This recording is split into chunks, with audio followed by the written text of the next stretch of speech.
Yes, Emily Landau from the Institute for National Security Studies in Tel Aviv. Many of the things that are being discussed now, or what we know is being discussed now in these negotiations, is they don't have a referent back into the NPT. I mean, the whole problem here is that when there are cases of noncompliance, the NPT doesn't give answers.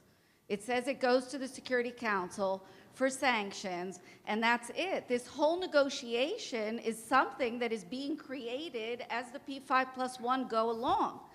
I totally do not understand the sunset provision in general, because the key to this negotiation is exposing the clear violation of Iran of the NPT, and the violation is its work on military aspects of its nuclear program. And until the P5+1 in their negotiation bring the weaponization aspect clearly to the table and undercut Iran's narrative, according to which it has done no wrong in the nuclear realm,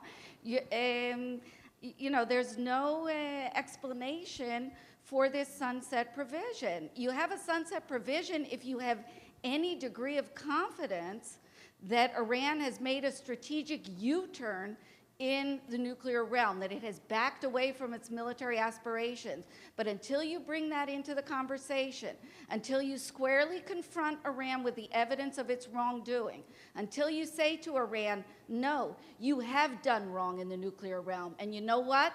That's why we're having these negotiations. That's why we're demanding all of these things, because you cannot be trusted, because you have violated. So to have a sunset provision until you get those answers makes absolutely no sense, because at the end of 10 years, Iran will conceivably go back to what it was doing before the deal. But, so if they quote came clean or did what you said, they could do that in a year, and they're whole again, and so they go on about the deal, right? No, so it could be a one-year deal. No, it's not about making a confession so that then everything goes back to normal. Right. It's about exposing the fact that Iran's narrative is in fact incorrect, that Iran has been lying and cheating and deceiving the international community for years and years, right. that it has lost the trust of the international community, right. And that until it builds that up and shows that it has made a strategic U-turn in the nuclear realm, right.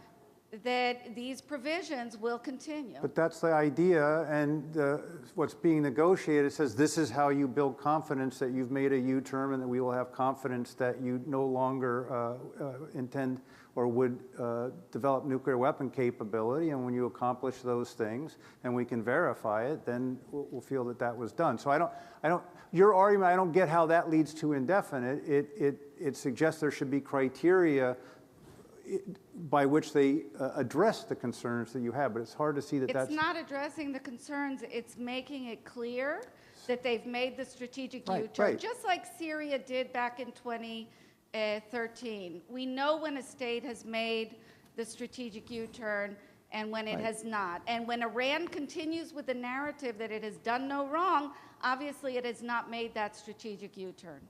Okay.